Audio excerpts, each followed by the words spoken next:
Namo tassa bhagavato arahato samma sambuddhassa. Namo tassa bhagavato arahato samma sambuddhassa. Namo tassa bhagavato arahato samma sambuddhassa.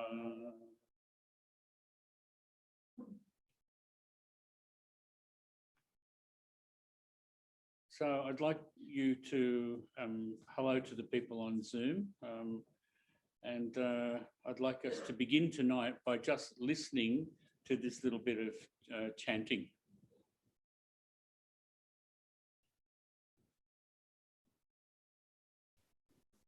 Rather than the plane going over. Perfect.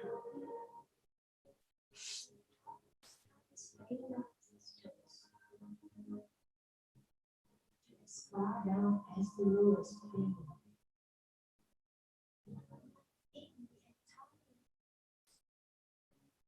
Whatever beings that move on earth, may they be free from mental suffering and enmity.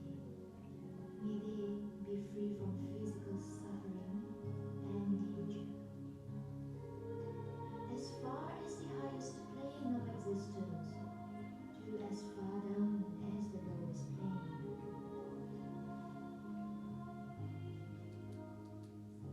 In the entire universe, whatever beings that move on water, may they be free from mental suffering and enmity. May they be free from physical suffering and danger. As far as the highest plane of existence, to as far down as the lowest plane. In the entire universe, whatever beings that move in air, may they be free from mental suffering and enmity. May they be free from physical suffering and danger.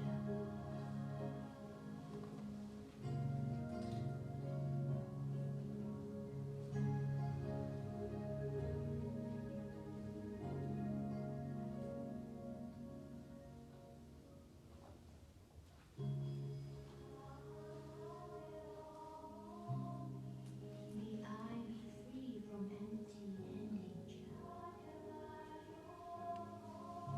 May I be free from mental suffering. May I be free from physical suffering.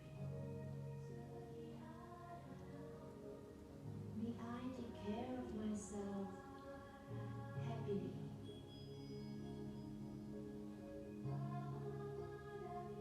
May my parents, teachers, relatives, and friends, fellow Dhammafarers,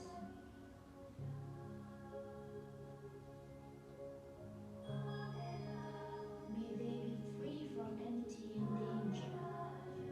May they be free from mental suffering. May they be free from physical suffering. May they take care of themselves happily. May all yogis in this compound be free from enmity and danger. Be free from mental suffering. Be free from physical suffering. May they take care of themselves happily. May all monks in this compound, novice monks,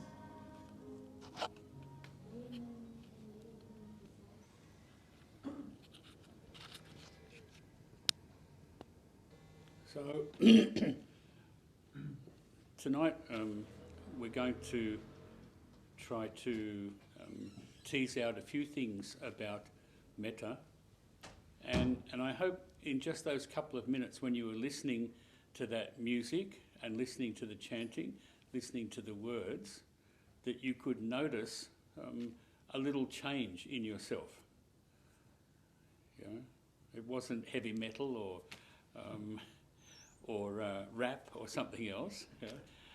And the words were carried by the music that went with it, and the music was designed, of course, to produce a feeling of tranquility, and the words were meant to carry the intention of metta into your body, heart, and mind. When we listen to Dhamma talks about metta, very often what you hear is a whole lot of theories about it. And so tonight I'd like to try to make this little Dhamma talk on metta a bit more practical, and we'll finish with a metta meditation. So metta, of course, I'm sure most of you will know, it's nearly always translated in English, into English as loving kindness, which is actually not a good translation at all of the term metta. And we'll talk a bit more about why it's not a good translation a little bit later. But let me start with the story, and a fairly shocking story. 25 or 26 years ago, in this library, I attended a talk by a very well-known Buddhist teacher on metta, on loving kindness. And it was a beautiful talk. Really, I almost felt like Scott Morrison for a minute. It was a very beautiful talk. And everyone was happy and so on. And as the teacher left, going down those stairs, the person who was looking after the library at the time was standing at the top of the stairs, and this person said, "Thank you so much, Sister, for coming and giving that wonderful talk." And Sister spun around. I was behind her on the stairs, and she said, "Don't you call me Sister. You call me Ayah," and then stomped out through the door. And I've never forgotten it, because I thought, fantastic, a great talk on metta, and then a great example of no metta. Yeah? So just theory, just ideas, that's all. Yeah? No practice. Yeah? Just lots of knowledge about it, but no actual experience of it. So I hope that tonight we can go beyond that little event which took place all those years ago. And none of those people who were involved are still living, except for myself, for the time being anyway. So this teaching on metta, we'll call it for the time being loving kindness, but this teaching on metta is very, very central to the teaching of the Buddha. But very often it gets sort of pushed to one side as though somehow it's nice if you want to do that sort of thing, but really what you need to do is get on with meditation practice and do vipassana or do something else. And you need to study the suttas, and if you really want to do something serious, you look at the Abhidhamma and so on. The truth is that you don't find the Buddha saying that. In fact, the Buddha says that metta is absolutely central to his teaching. So, there's a great little story, I don't know whether it's true or not, but it's a good story anyway. During the time of the Buddha, where there was a group of monks, and of course in these stories they like certain numbers, and one number that's very popular in Buddhist stories is 500. Right? There's always 500 of this, 500 of that. Like in the Christian tradition, it's 40 of something, 40 days and so on. So anyway, 500. So there's 500 monks wandering around India looking for somewhere to spend the rains retreat, the 3 months of the rains retreat. So they find this place, and we're told in the story that it's quite close to the Himalayas, at the foothills of the Himalayas, and very beautiful. excuse me, very beautiful. And they go there and it's a forest. And at the edge of the forest is a little village. And the villagers are very excited and happy to have the monks there. And they say to them, oh, look, if you want to spend the rains retreat here, we'll build you kutis. Yeah? There's 500 of them, remember? So they can't have been too small a village. But anyway, so the monks say, oh, that'd be great. Right.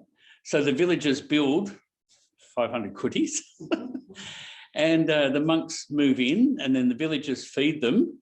So it must have been a bit bigger than a village, but still, we stick with the story.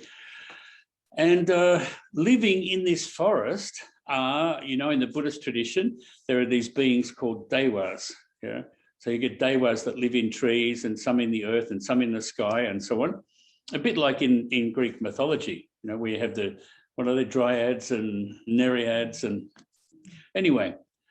So at first the devas think, oh yeah, this is interesting, these monks turning up, 500 of them. But then after a while, they get a bit sick of this.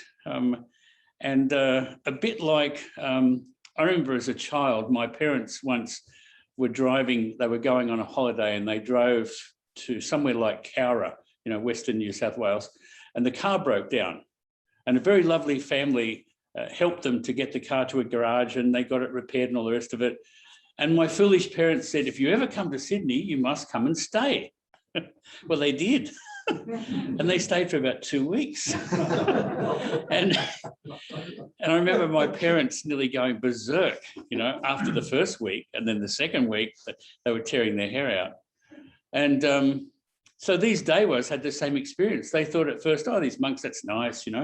But then after a while they thought, well, hang on a minute, this is our place, this is our forest, you know. So in the story, they began creating all sorts of strange things at night, strange noises, strange faces would appear on the walls of the kutis, ghostly apparitions and so on. And it got to the point where the monks, all 500 of them, became very, very frightened.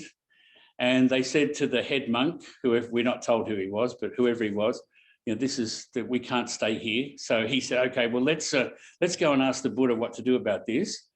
And because they'd started the rains retreat, normally you're not supposed to break the rains retreat, but the head monk said, look, there's a possibility of doing the second rains retreat. If you break the first one, you can just step it back a bit. So let's do that. Let's go and see the Buddha. So they go to the Buddha and they ask the Buddha, they tell the Buddha what's happened. And they say to the Buddha, you know, can you use your supernatural powers to find us another place we can spend the rains retreat? So in the story, we're told the Buddha says, okay, yeah, no, I've looked here, I've looked there, look, the only place you can go is go back to where you've been. Right? So he says, but I'll give you this practice to do, right, when you go back there, so you won't have any more trouble with these devas, right? And the practice he gives them, of course, is the practice of metta, of loving kindness, right? How to radiate loving kindness, this not just harmlessness, but this actual intention that the other person, or in this case the devas, that they be well, they be happy, they be free from suffering and so on. So the monks go back, and on the way back they're chanting the Metta Sutta. Yeah, they were very quick learners in this in this story. So they're chanting the Metta Sutta. They get back there and the devas are just amazed, right? And of course they, oh, you can stay now, you know, because you're giving all this metta to us and we rather like it, and so you're welcome to stay. And then according to the story, they had a wonderful, you know, happy ever after rains retreat there. So this is the story that sets in motion, if you like, the teaching on metta. Yeah. Now, whether the story is true or not, really, I think is beside the point. Yeah. The point is that these monks, all 500 of them, were frightened and went off to ask the Buddha, and the Buddha sent them back to the location of their fear, but with something that they could actually work with, something practical that they could do. You know? Words and a particular way of practicing. And so that's the at least traditionally, that's the origin of the story of the birth of this metta and metta practice. Now, why did they need it? Well, I think they needed it. They needed to learn about metta for the same reason that we do, because they, like us, are caught up with the 5 hindrances. You know, each of us has difficulties or problems with one or other of, or all of the 5 hindrances. Yeah. So I've prepared a little sheet for you tonight so that you can take home, which has the 5 hindrances on it. And then it has a little exercise that you can do during the week, yeah, reflections on the 5 hindrances. So you can just check and see, oh, okay, so this week, is it sensual desire? Yeah. Maybe it is, maybe it isn't. Yeah, maybe you're having an off week. Yeah? Or is it ill will? You know, am I steamed up all the time and angry with somebody or everybody?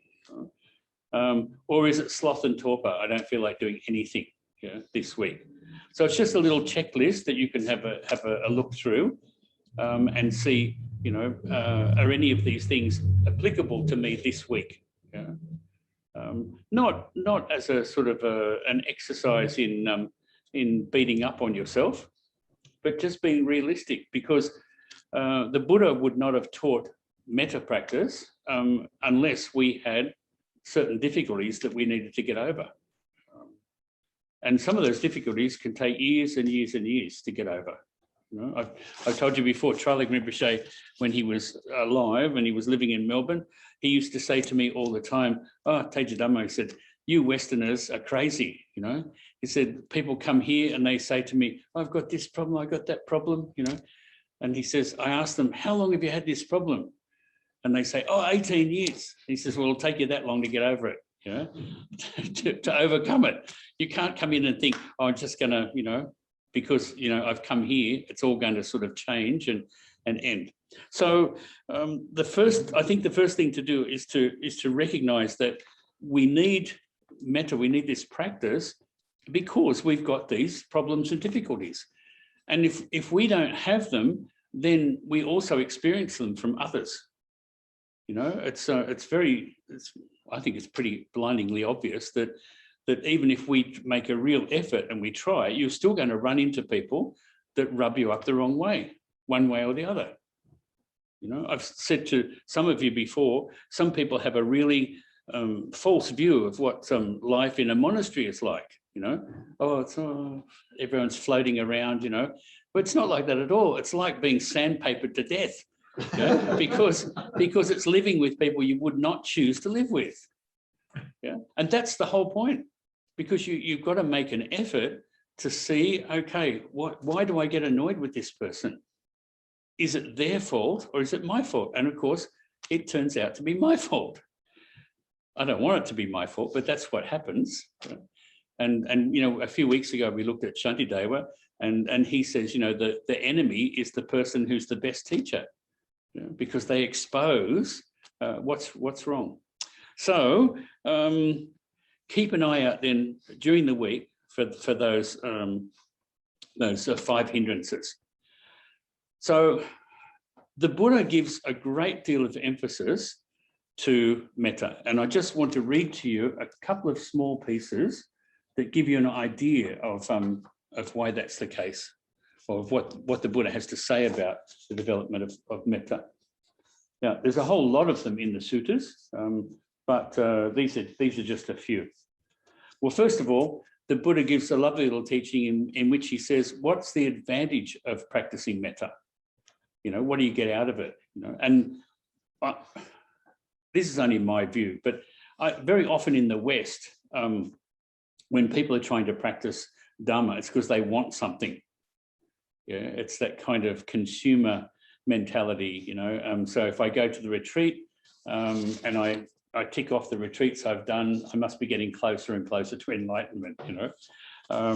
So here the Buddha says, okay, for one whose awareness released through goodwill, that is, for the person who practices metta or loving kindness, is cultivated, developed, and pursued. Notice the 3 words, cultivated, in Pali this is bhavana, yeah, developed and pursued. So it's not just a one-off thing. It's something that has to be developed and developed and developed. Yeah. So it's not like we come here tonight and we talk about metta and we think, oh, it's a really nice idea, and then that's it, you know, until we go to something else. And then he says, they've handed the reins and taken this as a basis. So the Buddha loves these images of horses and chariots and all that sort of stuff. And he says, so you've actually handed the reins over to metta, to loving kindness. Yeah. You've given it a grounding. Yeah. You've given it a grounding in yourself. It's steadied, it's consolidated, it's well undertaken.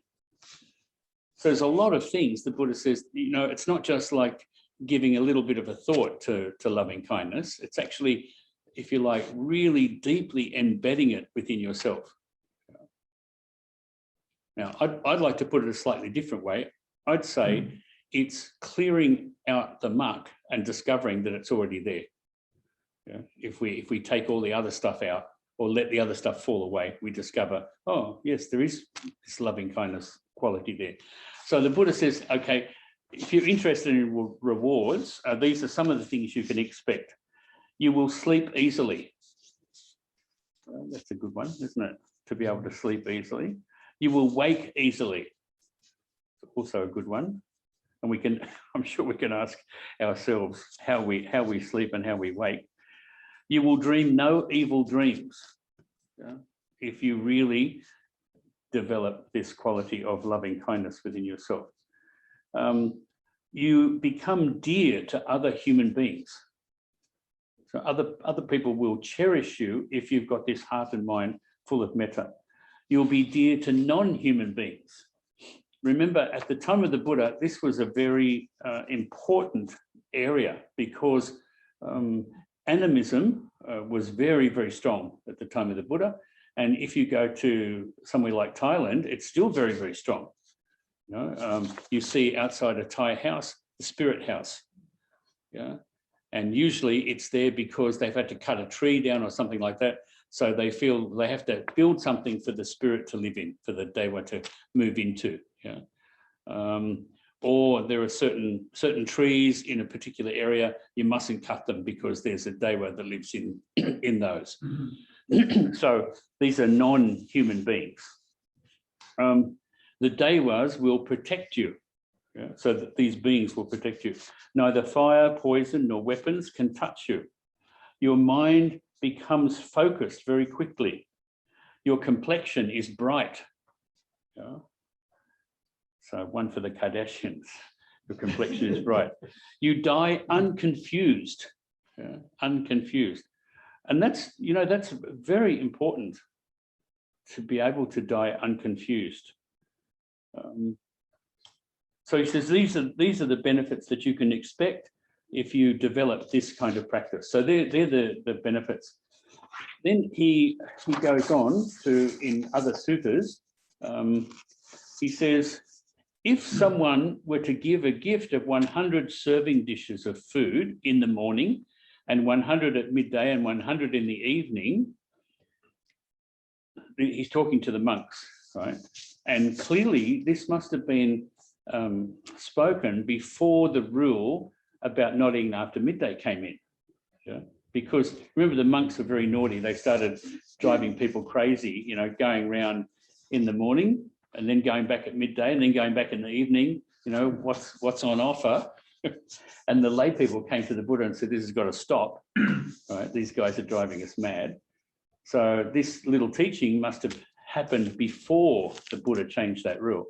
He says, so if someone were to give a gift of 100 serving dishes of food in the morning, 100 at midday and 100 in the evening, and another person were to develop a mind filled with metta, yeah, or maitri is the Sanskrit word for it, which also means friendliness, yeah, or really good companionship. If this person develops a mind of metta, even for the time it takes to pull on a cow's udder, it's a wonderful image, isn't it? So just one pull on the cow's udder, the Buddha says, in the morning, again at midday and again in the evening, this person would be more fruitful than the first. Yeah. So the person who practices loving kindness is more fruitful than the person who gives hundreds of dishes of food. Yeah. And the Buddha then says, so you should train yourselves. Our release through goodwill will be cultivated, developed, pursued, handed the reins, taken as a basis, given a grounding, steadied, consolidated, and well undertaken. That's how you should train yourselves. So there are lots of these, and maybe I can send them through to Meredith, yeah, as a file from the computer. Yeah. The Buddha places great importance on metta, talks about how we can benefit by practicing it. And just in case you think like Venerable Ananda did, that metta is one little bit and the rest is the Buddha's teaching, then the Buddha said to Ananda, and this is a wonderful story, Ananda came to the Buddha and he said, I've finally worked it out. I've worked out what your teaching's all about. And the Buddha, you can almost imagine the Buddha saying, right, okay, let me know what my teaching's all about. He said, half the teaching, yeah, is about loving kindness. Half the teaching is about good companionship, friendship, and so on. And the other half is about Dhamma Vinaya, yeah. It's about the philosophical teaching and the rules and so on. And the Buddha says to Ananda, don't say that, Ananda, don't say that. Yeah. The whole of my teaching is about metta, it's about loving kindness, it's about good friendship, good companionship. And you have to feel a bit for Ananda, because he probably thought, oh, I thought I'd worked it out. Yeah. And then the Buddha says, no, you haven't worked it out at all. So for the Buddha then, metta is not just a sort of thing that you might do, when you've got a bit of free time.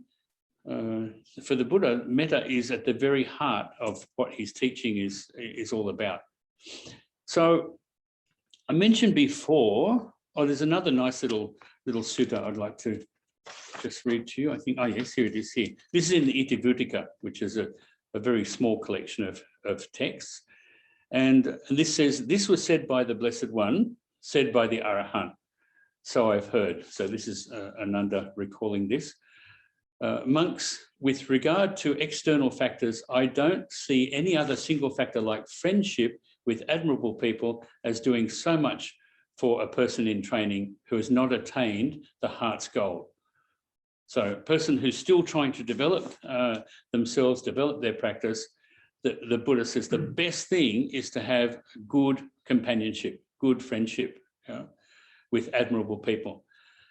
A monk who's a friend with admirable people abandons what is unskillful and develops what is skillful. So again, this quality of friendliness, this quality of loving kindness, this quality of wishing well, because to wish well means we have to let go of ill will in order to do it. This for the Buddha is really very, very central. You might remember, some of you, that there's another wonderful story that appears in the suttas, the story of Megya. Yeah. And Megya, whose name, by the way, means cloudy or clouded. Yeah. Megya is supposed to be taking care of the Buddha, and they're traveling together somewhere. We don't know where Ananda was at this time. He might have been having a little break or something. And Megya gets up in the morning, and his job really is to make sure the Buddha has what he needs, to give the Buddha his alms bowl, and to walk behind the Buddha into the village, I think it's into Jantu, to collect his alms, his food for the day. And this morning, Megya gets up and he says, I want to go to the village. And the Buddha says, right. And he says, I want to go now. Right. So the Buddha says, well, okay. Do what you think is right. Do what you think you need to do. So Megya sets off. He goes and collects his alms, and he comes back with his meal. And on the way back, he sees a mango grove. And he thinks to himself, oh, it's very beautiful. That's just the ideal place for me to practice meditation. So he comes back. Remember, the Buddha hasn't gone yet. He comes back with his bowl of food. And he says to the Buddha, I saw this wonderful mango grove and I'd like to go there to practice meditation. And the Buddha's response is very interesting. He says, Megya, stay here until someone else comes. And Megya says, but I want to go and practice meditation in that place. And the Buddha says again, please stay here until somebody else comes. And you can almost imagine Megya thinking, oh, he means someone else to come and look after him. Right? And so he asks the third time, and when the Buddha the third time says, stay here, Megya actually gets annoyed and says to him, well, it's okay for you. You've done, you're enlightened, you've done it all, I've got things to do. So the Buddha says to Megya, well, okay, do what you think is right. Do what you think you need to do. So Megya goes off, he goes to the mango grove, he sits down under one of the trees, and he has a sleep. Then he wakes up and he thinks, oh, I better do some meditation. So he does some meditation, and he finds that his heart and mind are filled with lustful, greedy, hateful thoughts. Okay? And he thinks, this is impossible. How can this be happening to me? And he runs back to see the Buddha, and he tells the Buddha, I'm a good person. How can this be happening to me? And the Buddha gives him a number of things that he really needs to look at. And the central one really is you have to practice, you have to have a good spiritual companion. You have to have a good spiritual friend that you can practice with. When the Buddha says, when you are not yet fully developed, when you are unripe. And so Megya learns his lesson. And what the Buddha's been talking about, of course, is wait for someone else to come, and then you can go together. You can practice together. So that's just another example of the kind of story, if you like, that helps us to understand why the Buddha keeps coming back to this all the time, to this quality of metta. Now, I mentioned to you before that loving kindness really is not the best kind of translation. And part of the reason it's not is because the early translators of Buddhist texts in the English tradition in the 19th century wanted to establish that Buddhism was nothing like Christianity. Right? So when they came across this term, this metta, they thought, we've got to find some way. The Christians are always talking about love, so we don't want to use that word. So we have to find something else. So we'll use loving kindness. And it stuck. And it's been passed on and passed on and passed on. People have done studies, for example, on the Protestant influence on Buddhism in Sri Lanka. It had a huge influence on how Buddhism in Sri Lanka developed in the 19th century. And also in Japan too. Anyway, that's a completely other story. So this term metta, really, we could use the word love as long as we understand that it carries with it the idea that it's a love that is not a love that seeks to control or dominate or hang on to, that sort of thing. So it has to have this idea of a love which is freeing.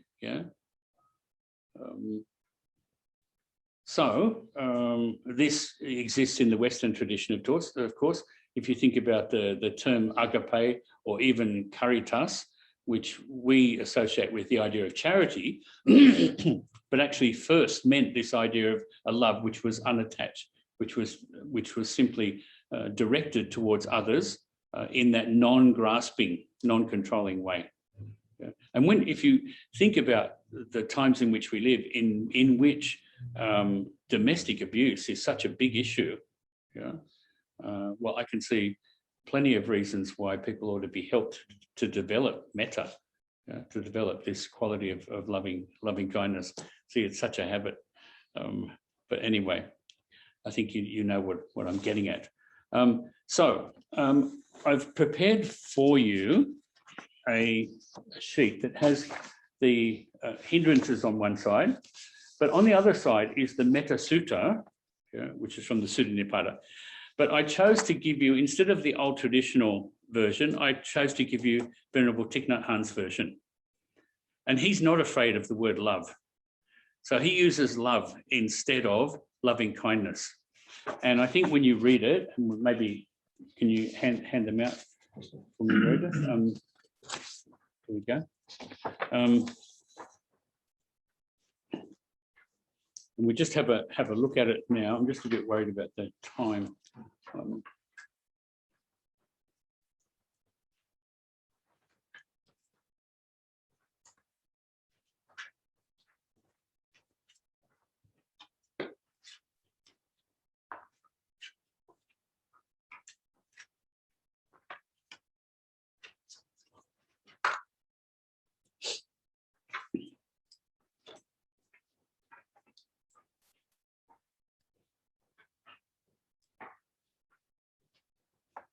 So this is the teaching that the Buddha in that story gave to the monks so that they could go back and, thank you, Meredith, that they go back and recite it on their way back and then recite it for the dewas and generate this quality within their own heart and mind.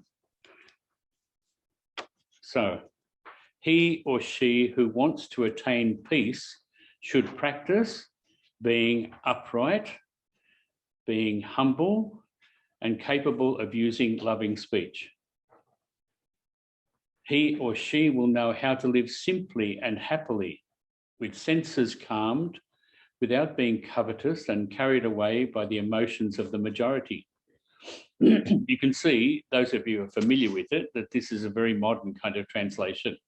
You know? But I think it speaks to us in a way that the old 19th century translation doesn't. Let him or her not do anything that will be disapproved of by the wise ones. And this is what he or she contemplates. So here's the practice. May everyone be happy and safe. May all hearts be filled with joy. May all beings live in security and in peace. Beings who are frail or strong, tall or short, big or small, invisible or visible, near or far away, already born or yet to be born, may all of them dwell in perfect tranquility. Let no one do harm to anyone. Let no one put the life of anyone in danger. Let no one out of anger or ill will wish harm to anyone. Just as a mother loves and protects her only child at the risk of her own life, cultivate boundless love to offer to all living beings in the entire cosmos. Let our boundless love pervade the whole universe, above, below, and across. Our love will know no obstacles. Our heart will be absolutely free from hatred and enmity. Whether standing or walking, sitting or lying down, as long as we are awake, we should maintain this mindfulness of love in our own heart. This is the noblest way of living. Free from wrong views, greed, and sensual desire, living in beauty and realizing perfect understanding, those who practice boundless love will certainly transcend birth and death. And then he ends by putting in that little Pali phrase, etena sacho ajena sotite putu sabada. By the firm determination of this truth, may you ever be well. If you look at that sutta, you can see it's broken into roughly 3 parts. Yeah. In the first part, it's like, okay, if you want to practice, this is what you need to do. Yeah. So the first part is kind of the instruction, which is meant to help us know the things that are going to support our practice of loving kindness, of metta. Yeah? So the very first one, practice being upright. In the old translation, it was able. Yeah? And what they really meant by that was being willing to do this. Yeah? Upright has a slightly different meaning. Humble. Yeah? And humble's a word that's not popular anymore, is it? Because we all have, was it 15 minutes of fame? Was that it, or 5 minutes of fame? 15, yeah, that was Andy Warhol, wasn't it? Yeah, 15 minutes of fame. Well, some people have had far more than 15 minutes, sadly. But anyway, humble, of course, comes from the word humus, or from the earth. Yeah, it means being grounded. Yeah. It doesn't mean like in Carolyn, which is the Dickens novel that has, I'm so humble, rubbing his hands together. Yeah, it's not that sort of, that's not humility. Humility means just accepting how things are at the moment. It doesn't mean giving up, but being earthed or being grounded and capable of using loving speech. Now, the example I gave you at the beginning of that teacher going down the stairs, that could hardly be said to be loving speech. You know, don't you call me sister, you call me Aya. And then boom, boom, boom, down the stairs and out into the street, into the darkness. So, excuse me, he or she will know how to live simply and happily. And don't you think that today, that is a really big problem, how to live simply, how to live happily. Really, it's at the heart of so many problems that we have. You know, I know people are always talking about consumerism and so on, but you think about it. And for some people, when the COVID thing was really happening, the big suffering was they can't go shopping, you know, which made Mr. Amazon happy, of course. And for those of us like myself who are greedy for books, it made the book depository happy. But to try to find a way to live simply and happily is actually really difficult. Partly because we're always so occupied with things. And so the very next thing is with senses calmed. Because usually our senses are not calmed. Usually we're all over the place. You know, now this, now that, now something else. Yeah. In Thailand, they have an expression for Western tourists because when they wander around, they say, crocodile eyes, right? Because the crocodile's always looking, what can I get now? What can I get? What can I get next? Yeah, crocodile eyes. Yeah. Tachorake. So we need to actually try to make an effort to calm our senses down, to not be carried away by them. And that's not easy to do. Yeah. One way we can do it, though, is to try to redirect them in a more beneficial or wholesome way. So, pardon me. So, for example, just listening to that little bit of chanting tonight, yeah, you're using your senses. It would be very silly to say, oh, no, I'm calming my senses, I don't listen to that, right? Or you look at some beautiful work of art, it doesn't have to be a Buddha, yeah, but some really beautiful work of art. If it's a really great work of art, you don't want to possess it. Yeah? You simply want to be there in its presence and to look at it and to enjoy it and to absorb it, so to speak. Yeah? There's no grasping there.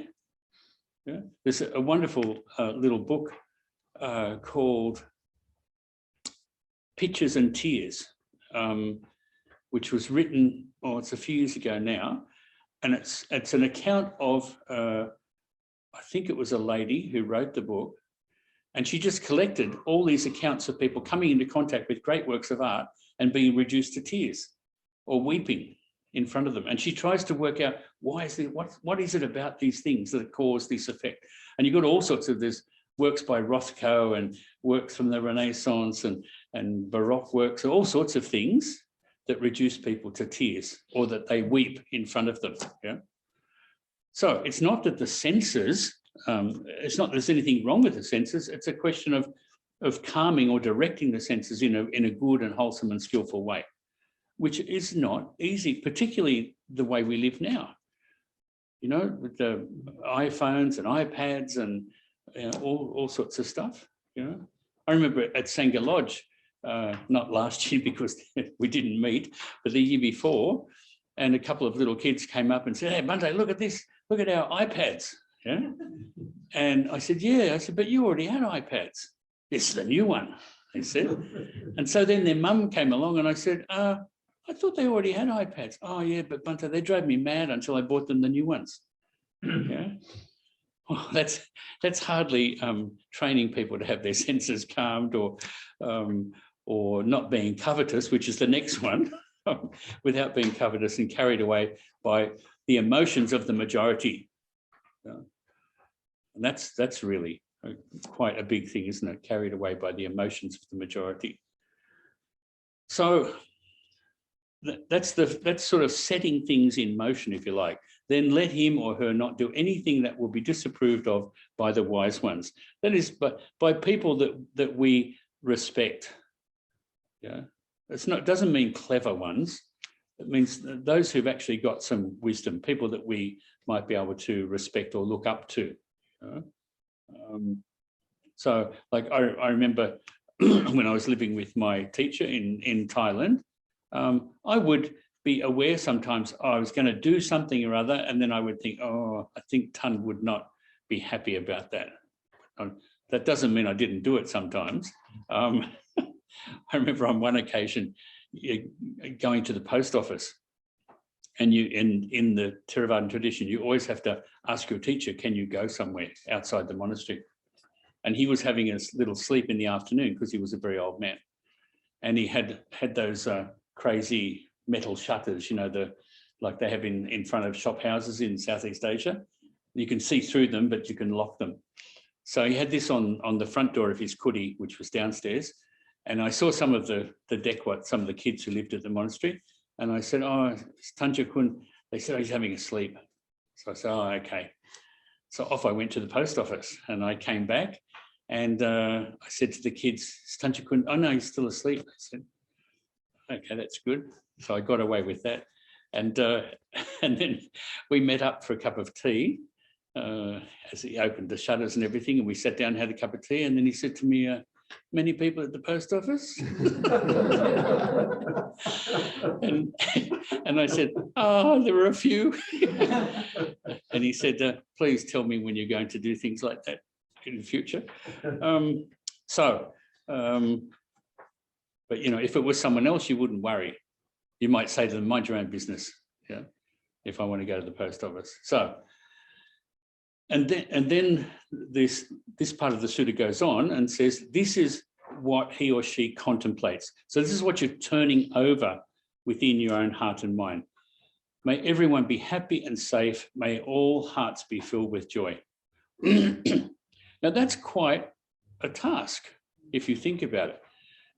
It's easy, well, I should say relatively easy to do that with your own family or very close friends. Sometimes it's not, but especially when wills are concerned, it's not easy to do. But to generate that in such a way that it becomes habitual is hard to do. Because it's not just, oh, I'll do it today, forget it tomorrow. No, it has to be training yourself so that it becomes the natural state. That this is the intention. May everyone be happy and safe. May all hearts be filled with joy. And to mean it. It's easy to say, but to actually mean it, to train yourself, in the words of the Buddha, in such a way that it really becomes the natural condition of your heart and mind, of the citta. May all beings live in security and in peace. It's absolutely clear that they don't. They don't. You don't have to go to Syria to see it. You can see what's going on here. You can see what's going on here. Yeah. May all beings live in security and peace. You need to ask yourself, well, what is security? What's the security that the Buddha is talking about? And what's the peace? Yeah. And where do they arise from? And then the Buddha, if you like, starts to be even more non-discriminatory, right? So beings who are frail or strong. So we don't just, pick our favourite football team and say, oh yeah, may they be well, may they be happy, may they beat the living daylights out of the others. No, but whether they're frail or strong, whether they're tall or short, whether they're big or small. And this is an interesting one, invisible or visible. Okay? Invisible or visible. And if you think about it, the number of visible things is enormous, but the number of invisible things to us as human beings is far, far greater. I mean, apparently, I don't know about these things, but apparently there are all sorts of things that live inside us, crawling around, doing all sorts of things. And apparently there's things that live on your eyelashes and things that live in your gut, and oh, heaven only knows. But then there are other things like, you know, when you're walking around in the garden or something, there are all sorts of things living in the soil, from tiny microbes to worms, or also, and you don't see them, so they're invisible. You know? So the Buddha wants to sort of, if you like, spread this out. It's a bit like he uses another image of oil on water, you know, so that the oil just spreads out all over the place. Near or far away. In another sutta, the Buddha points out that it's easy to love those who we are very close to. Like, you know, this is my own, this is my family, these are my children, this is my husband, this is my wife, yeah, this is my mother, my father, and so on. It's easy, well, relatively easy, isn't it? But it gets a bit more difficult when it starts moving away from that little sort of close circle of people. And so the Buddha says it doesn't matter whether they're near or whether they're far away. This is also important because it means that we can practice metta, we can practice metta meditation for people who are not immediately present to us, who can literally be far away at a great distance. Excuse me. For those already born, which is us, you know, but also all the other beings who are already born, you know, and they're in a sense, you could say they're uncountable, really, or yes, uncountable, and those yet to be born. So here the Buddha's acknowledging that kind of continuous flow of coming into being, passing away again. May all of them dwell in perfect tranquility, with perfect peace of heart and mind. So here's, if you like, the key phrases that are meant to be planted within your own heart and mind and used as springboards to develop this quality. Let no one do harm to anyone. It's very hard to do, and it's very hard to mean. It's easy to say, you know, but you get yourself in other. Look at what's been happening in the United States recently, and after the murder of George Floyd, yeah, after his murder, and then the huge surge of anger that took place, you know, and then some people took advantage of that anger and turned it in a different direction, and it just became destructive and so on. It's very hard to be serious about that idea of let no one do harm to anyone, you know, because we all have, you know, I still remember, I can still get annoyed when I think about a particular boss that I had back in the 1970s. And when I think of him, I still think, what a nong, you know. Well, he wasn't a nong, of course, that's just me. Yeah? So he's not the problem, I'm the problem. But it doesn't mean that I still can't get a little bit annoyed when I think about him, think of the things that he did to myself and to other people that were working for him. So let no one put the life of anyone in danger. Yeah. That's a really, again, a very, very strong demand, if you like, not to put the life of anyone in danger. And that's why in the Buddhist tradition, for example, things like dealing in drugs and so on is seen as such a bad thing, or dealing in weapons. Yeah.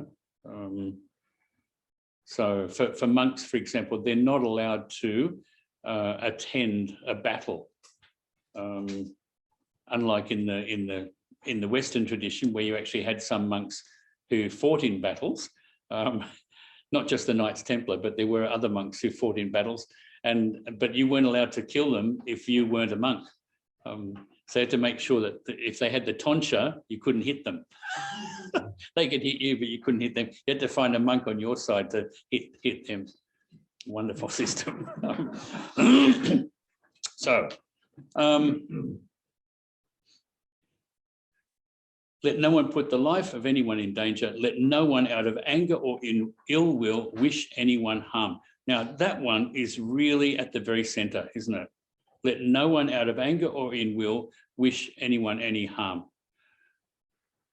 Because, you know, in English, we have a lot of sayings like, oh, he or she will get a comeuppance, you know. And it's, a lot of times you'll hear Buddhists say, they'll get their karma, yeah. Okay, so that's really wishing harm to the person, yeah. It's like, oh, yeah, you'll get yours, you know, or yeah. Anyway, so let no one out of anger or ill will wish anyone any harm. And then finally, this lovely passage, and I think it's very interesting when you think, especially that the Buddha's own mother died so soon after he was born. He says, just as a mother loves and protects her only child at the risk of her own life, cultivate boundless love to offer to all living beings in the entire cosmos. So the Buddha uses the image of the mother and the love that a mother has for her child and says, you know, you should emulate this, you should copy this. Yeah? Now, the problem is that we can sometimes make this too personal or limited. Yeah? So we start thinking about our own mother, yeah? And we think sometimes of her faults and failings and all the rest of it. And then we think, oh, well, yeah. But of course, the Buddha really is talking about an ideal, if you like. Yeah? Although it's very real that a mother will risk her own life for the sake of the child. You know? I think I told some of you once before, I once went to a talk being given by a Tibetan teacher, and it was done through a translator. So it was very tedious and difficult. And the monk said, you should all think of how wonderful your mother is, you know? And then use that to develop this wonderful quality. You know? And someone who was there put his hand up and said, I hate my mother. and the monk said, yeah, we're not talking about your mother. so we've got to get beyond that, really, you know, just my mother, and think rather in the bigger picture, if you like. So cultivate boundless love to offer to all living beings in the entire cosmos. Let our boundless love pervade the whole universe, above, below, and across. The Buddha's always talking about in the 10 directions. Yeah? And in that little chant, they were chanting the 10 directions. Our love will know no obstacles. Our heart, that is our heart and mind, our chitta, will be absolutely free from hatred and enmity. And then whether standing, walking, sitting or lying down, which are the postures for meditation, and if you think about it, they're the only postures that we can have as human beings, since we don't fly in the air as a natural thing. As long as we're awake, we should maintain this mindfulness of love in our own heart. This is the noblest way of living. Yeah. So the Buddha's not suggesting, you know, we should become clever or we should, you know, become masters of this meditation or that meditation, but rather the noblest way of living, the way of being most benefit to ourselves and to others, is to practice this quality of metta. And then what's the result? Free from wrong views, free from greed and sensual desire. And you can think of the Noble Eightfold Path or the Four Noble Truths. Living in beauty and realizing perfect understanding, those who practice boundless love will certainly transcend birth and death. The old translation was, will not ever again enter into a womb. Yeah. So that's the sutta. Now, I'd like to do a practice with you, a meditation practice. Next week, I want to go on to introduce Maitreya Buddha, the Buddha of the future, and to talk about the connection between Maitreya Buddha and metta. and I'll try to bring some images of Maitreya. You would have seen them all before, but maybe not known what they were, and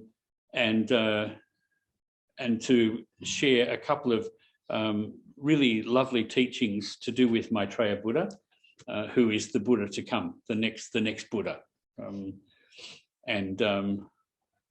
I don't want to say too much about it because it'll spoil the surprise for you. Yes, so, and it's not me, it's yes. So shall we do a little meditation practice now? Is that okay? Yeah. So just make yourself comfortable. If you want to stretch a bit after all that talking, feel free.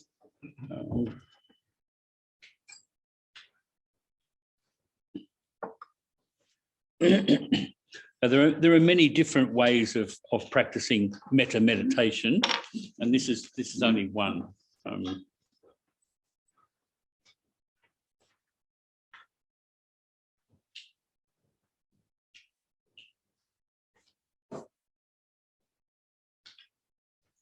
Is it okay? Okay, whatever. All right. So just have a listen to the bell and just let yourself settle. Don't worry about anything.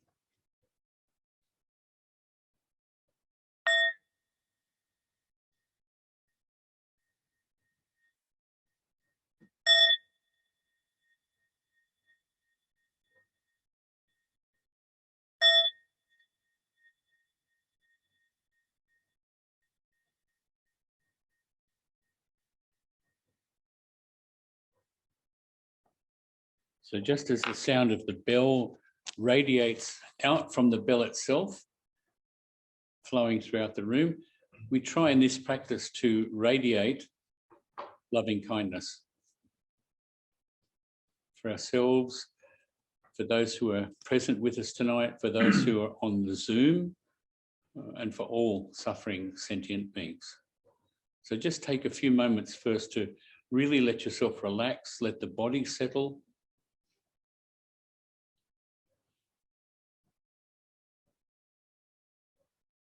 Within your own heart and mind, make a little gift to yourself of this time for meditation. You can use words within your own heart and mind if you want to. I dedicate this time for my meditation, for the development of metta, of loving kindness, for myself and for all other suffering sentient beings.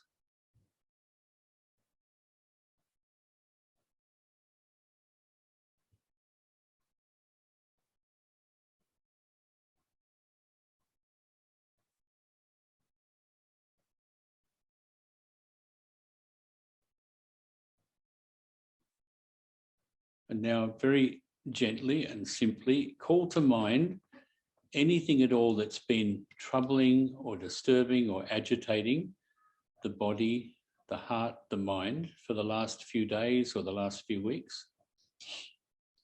Call that thing or those things to mind.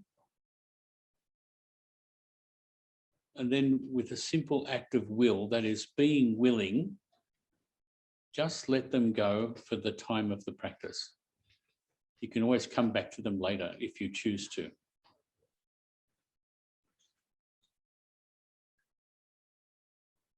And just let yourself rest into your own body, whether you're sitting on a chair or a cushion.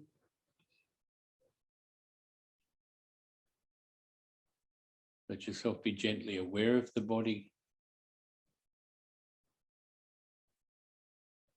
You're not trying to concentrate, you're just using ordinary awareness.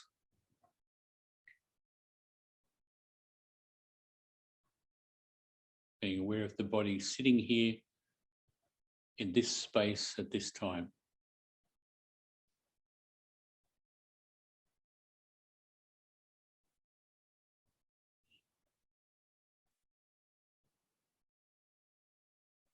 Let yourself be aware of the air in the room touching the body.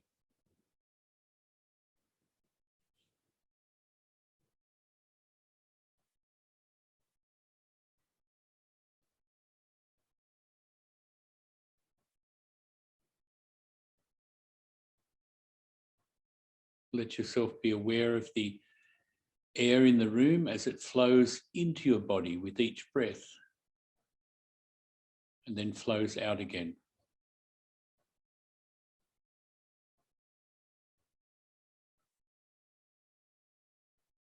So it's just sustaining this gentle awareness of the body and the breath.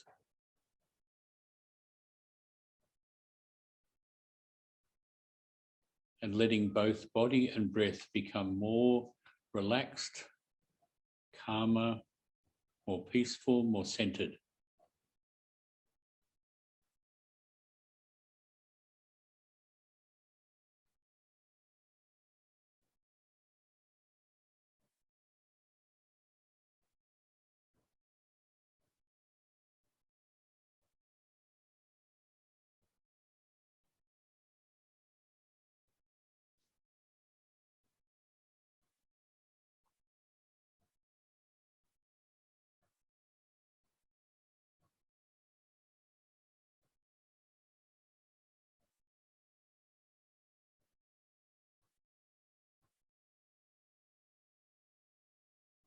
May the effort that I make in this practice be of great benefit and blessing to myself and to all other suffering sentient beings.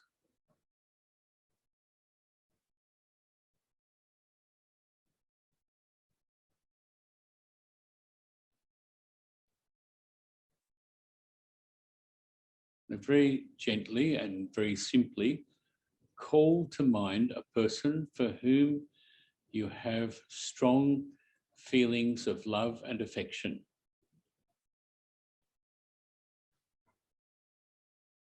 Try to imagine that this person is sitting here in front of you in these very moments.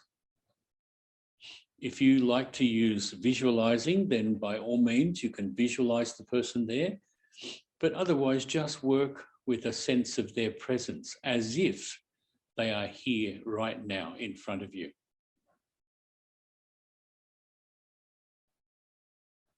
And let those feelings of love and affection for this person arise within your own body, heart, and mind.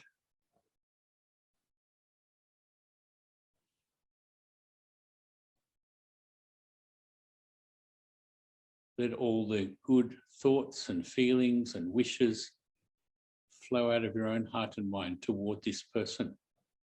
You can imagine these thoughts and feelings and wishes and aspirations flowing out and surrounding this person, touching them and being absorbed by them.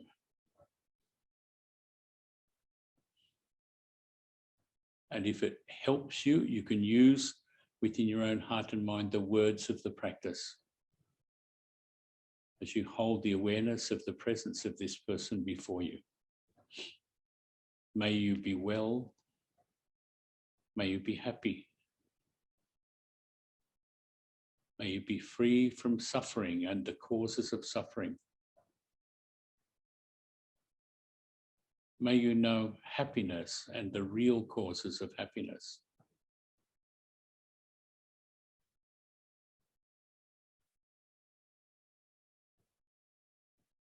May you have a long, a happy, and a healthy life.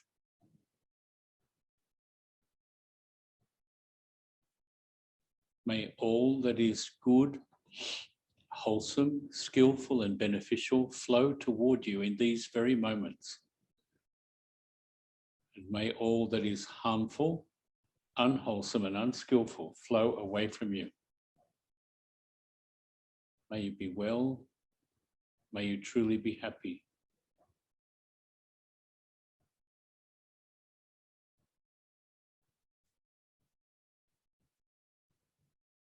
May the sun of wisdom and the moon of compassion arise and illuminate your body, your heart, your mind.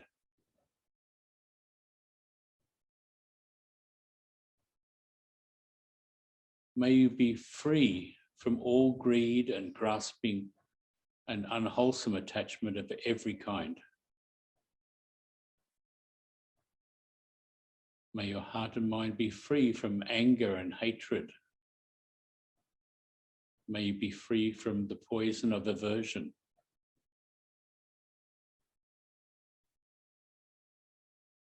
May you be free from the darkness of ignorance and delusion. May you truly be free from fear. May you be well. May you be happy.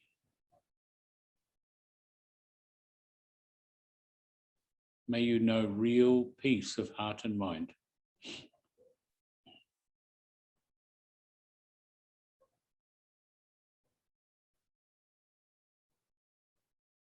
May you have great happiness and joy. And may you be a source of great joy and happiness for all other suffering sentient beings. May you be well. May you be happy.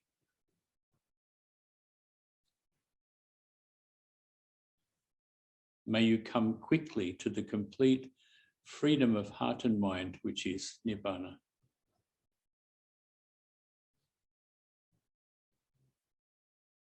And just continue to rest for a few moments with the awareness of the presence of this person. Let those skillful, wholesome, beneficial thoughts and feelings and wishes and aspirations flow from your own heart and mind to them.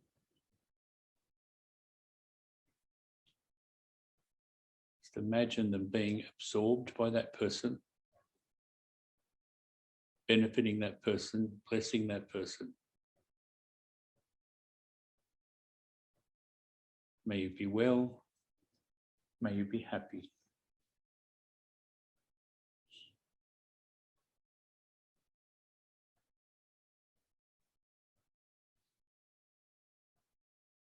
And now, very simply and gently, let that first person be joined by a small group of people for whom you have similar feelings. So just imagine now that there's this small group sitting in front of you with the original person.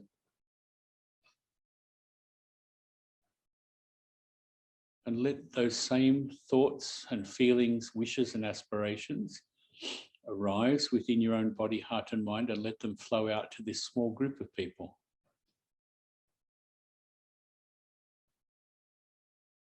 Use the words of the practice if it helps you. May you be well. May you be happy.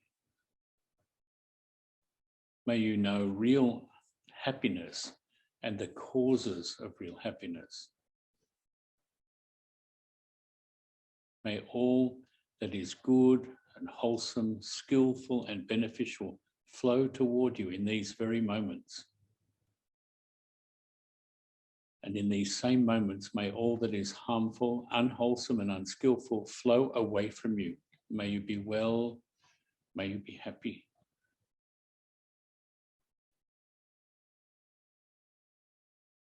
May you be free from all grasping, greed, and all kinds of unwholesome attachment.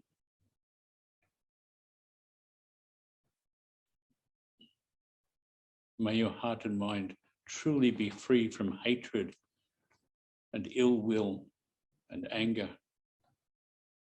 and aversion. May you be free from the darkness of ignorance and delusion.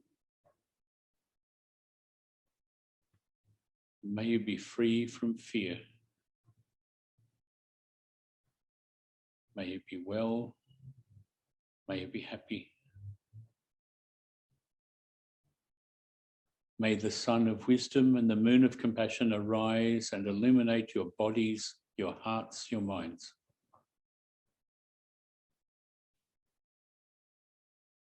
May you know real peace of heart and mind.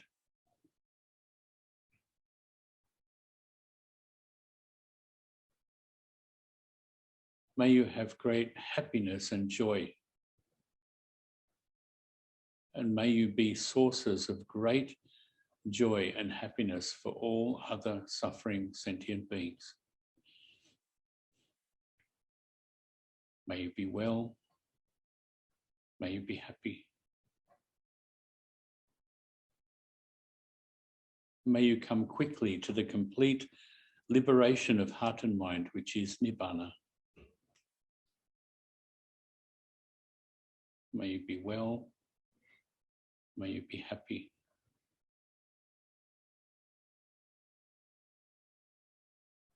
And again, just rest with the awareness of the presence of this small group in front of you.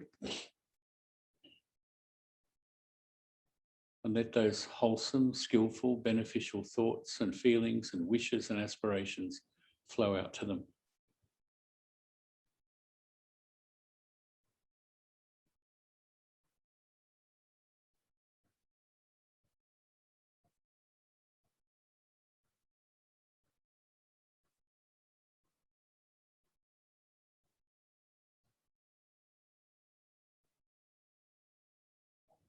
Very gently now, let the awareness of the presence of the small group and the first person, just let that awareness fade.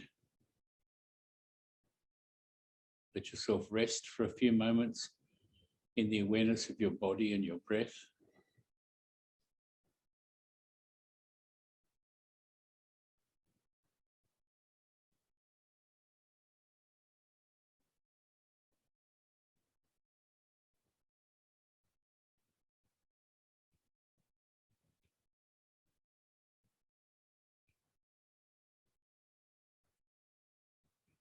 Try to call to mind now someone that you really don't know very well, that you don't really have any strong feelings for, one way or the other. Maybe someone you see on your way to work, or someone who lives in the same street, someone you see on the bus from time to time. But you don't have any particular feelings for this person. Just try to imagine that you're sitting with the presence of this person. And now for this person, let these same thoughts and feelings, wishes and aspirations arise and flow out to this person. This person who suffers just as you do. This person who struggles with greed, hatred and delusion. This person who wishes for real peace of heart and mind. May you be well. May you be happy. May you be free from suffering and the causes of suffering.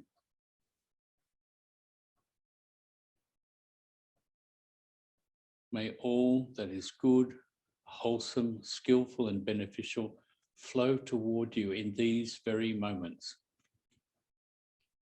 And in these same moments, may all that is harmful, unwholesome and unskillful flow away from you. May you truly be well and happy.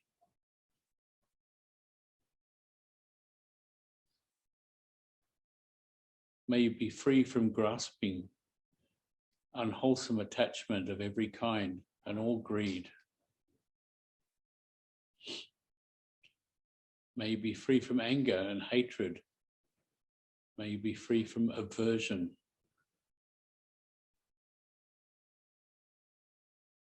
May you be free from the darkness of ignorance and delusion. May you be free from fear. May you be well. May you be happy. May you have a long, a happy and a healthy life.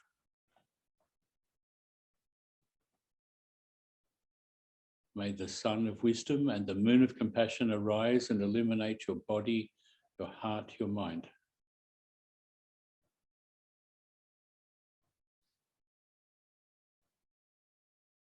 May you know real peace of heart and mind. May you be well. May you be happy.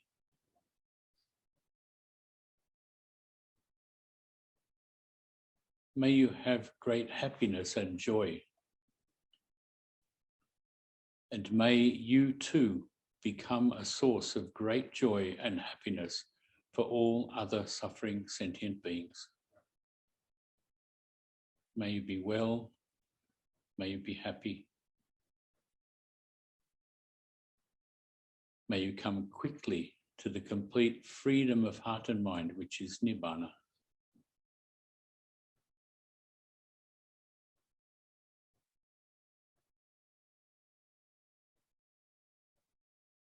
And just resting gently with that awareness of this person that you don't really know very well at all.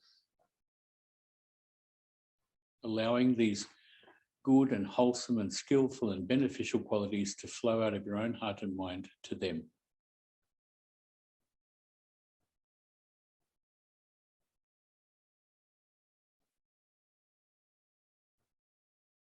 And now allowing the awareness of the presence of this person to fade and gently, just for a moment or two, come back to the awareness of your own body, your own breath.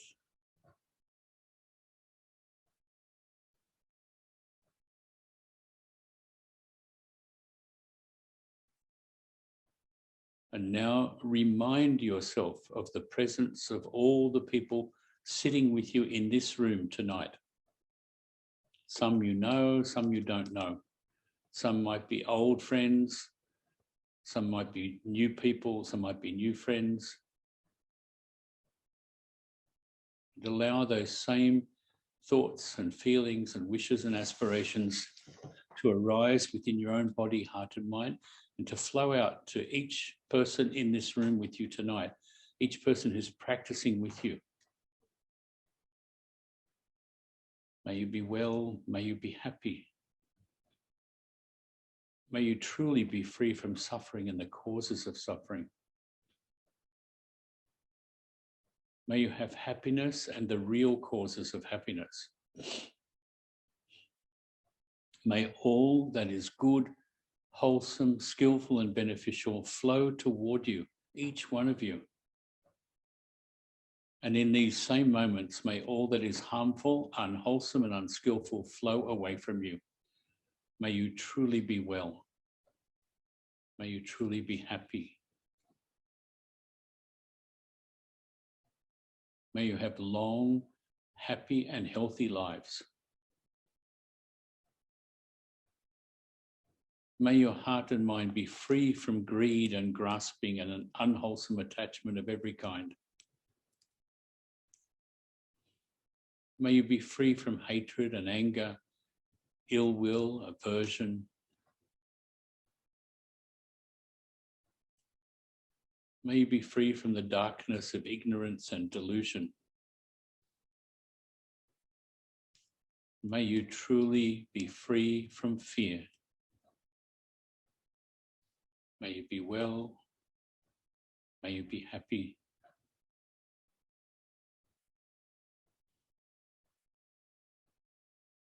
And as you do this practice, realize that everyone else in the room is sending the same thoughts and feelings and wishes and aspirations to you. And open your own heart and mind to receive these things. May I be well. May I truly be happy. May I be free from suffering and its causes. May I know happiness and the real causes of happiness. May all that is good, wholesome, skillful and beneficial flow toward me in these very moments. And may all that is harmful, unwholesome and unskillful flow away from me. May I be well. May I be happy. May I too have a long, a happy and a healthy life.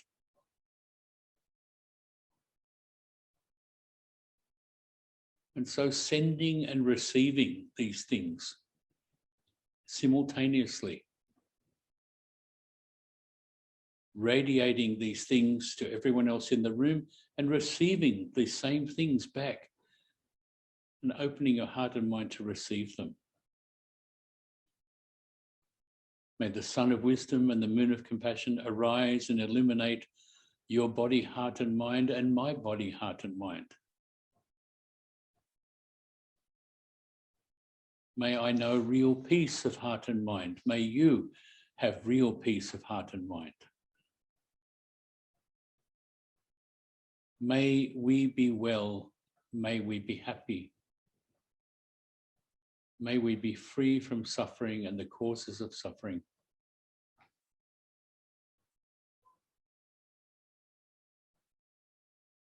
May we have great happiness and joy. And may we be sources of great joy and happiness for each other and for all suffering sentient beings. May we be well. May we be happy. May we know real peace of heart and mind.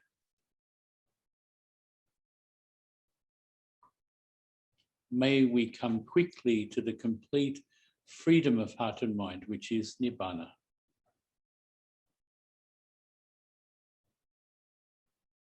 May I and all beings be well and happy.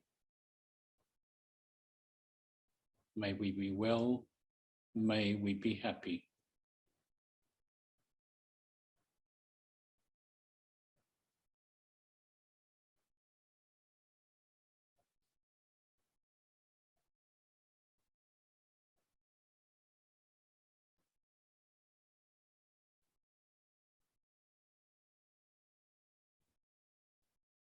Very gently, letting your awareness return once again to your own body and your breath.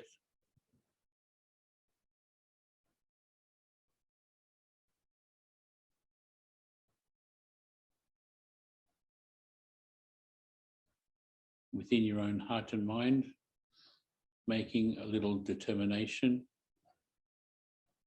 May the effort I've made this evening truly be of great blessing and benefit to myself and to all suffering sentient beings.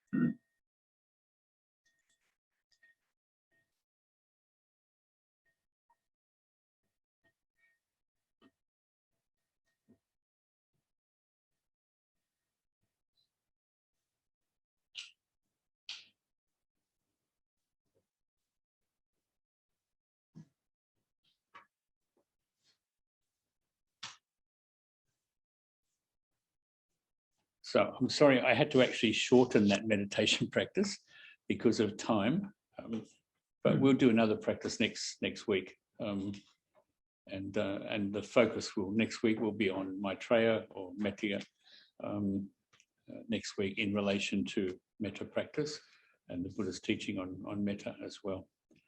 So please take the sheet home, read through the Metta Sutta slowly and reflectively, and then maybe have a look at the obstacles that each of us have to deal with, and see which obstacle is going to block your path this coming week, or the week after, or the week after that. Just hope you don't get a whole log jam together, that's all, in 1 week. So we might finish there. Yeah, I might just do a little blessing to finish. Yeah. Yatha varivahapura paripurenti sakarang ewang me wangitodinang petanang upakapati chitang patirang tunghang kipame vasamijatu sabe purintu sankapa chantopanara soyata mani jatira soyata Sapitio aveva chanto saparoko vina satuma debava vantarayo sukiti kayuko bhava abiva anasili sani chang utang pachayino ja karo tamma vatanti ayu ano sukhang balang. Sadhu, sadhu.